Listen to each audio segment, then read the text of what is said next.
Hari ini kita akan belajar pengamalan nilai-nilai Pancasila dalam kehidupan sehari-hari. Kata kuncinya, kalau sila ke-1 itu berhubungan dengan Tuhan atau agama. Nah, saya ulangi lagi, sila ke-1 berhubungan dengan Tuhan atau agama. Ingat, agama itu tidak hanya Islam saja. Ya, di Indonesia ada 6 agama. Boleh Katolik, Hindu, Buddha, pokoknya berhubungan dengan Tuhan dan agama. Yang kedua, sila kedua berhubungan antara individu dengan individu. Ya, individu itu kan satu orang. Berarti kalau sila kedua itu berhubungan antara satu orang dengan satu orang. Berarti hubungan antara individu dengan individu. Atau di sini, atau kalau di tingkat MI atau SD biasanya berhubungan sama dengan tolong menolong paling banyak. Jadi tolong menolong antara individu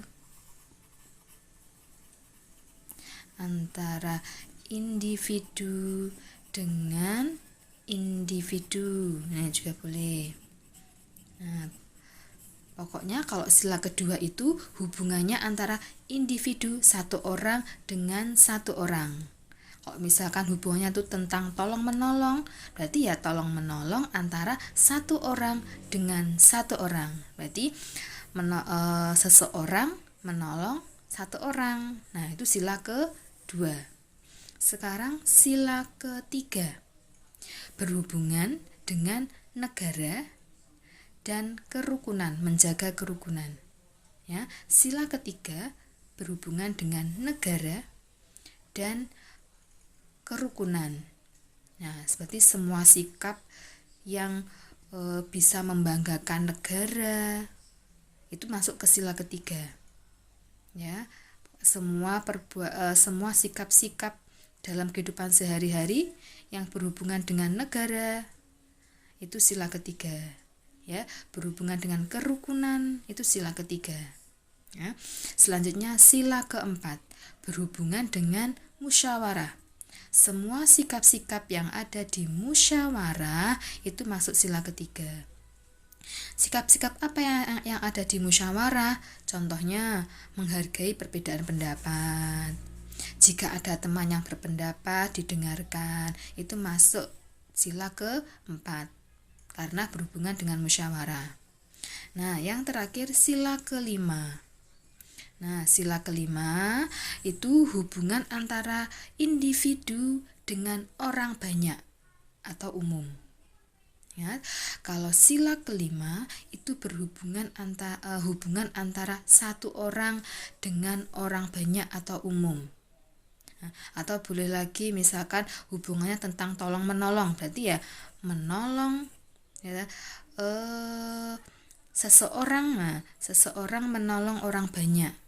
Nah, seseorang menolong orang banyak. Nah, atau individu menolong orang banyak, seseorang menolong orang banyak. Ya, kalau sila kedua, nah ini sila kedua sama sila kelima itu hampir sama. Bedanya kalau sila kedua itu hubungan antara satu orang dengan orang lain. Ya, satu orang dengan satu orang. Ya, ingat, kalau sila kedua itu hubungan antara satu orang dengan satu orang. Kalau sila kelima itu hubungan antara satu orang dengan orang banyak. Ya, ingat, kalau sila kedua hubungan antara satu orang dengan satu orang. Kalau sila kelima hubungan antara satu orang dengan orang banyak. Kalau misalkan hubungannya itu tentang tolong menolong, ya kalau sila kedua ya tolong menolong antara individu dengan individu, seseorang menolong seseorang. Tapi kalau sila kelima seseorang menolong orang banyak. Ya, itu sila kelima. Nah, coba supaya lebih paham kita lanjut ke contohnya. Nomor 1, menjalankan perintah Tuhan. Nah, ini berhubungan dengan Tuhan. Kalau berhubungan dengan Tuhan, berarti masuk sila ke berhubungan dengan Tuhan, masuk sila ke-1. Berarti kita tulis di sini. Sila ke-1. Nah, yang nomor 2, musyawarah memilih ketua RT. Berarti berhubungan sama musyawarah. Kalau berhubungan sama musyawarah, sila keberapa? Sila ke-4.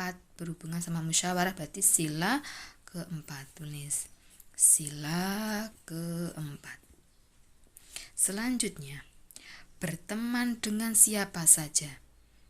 Ingat, berteman dengan siapa saja tanpa pilih-pilih. Berarti kalau tanpa pilih-pilih, kalau semuanya berteman, berarti bisa menjadikan kerukunan.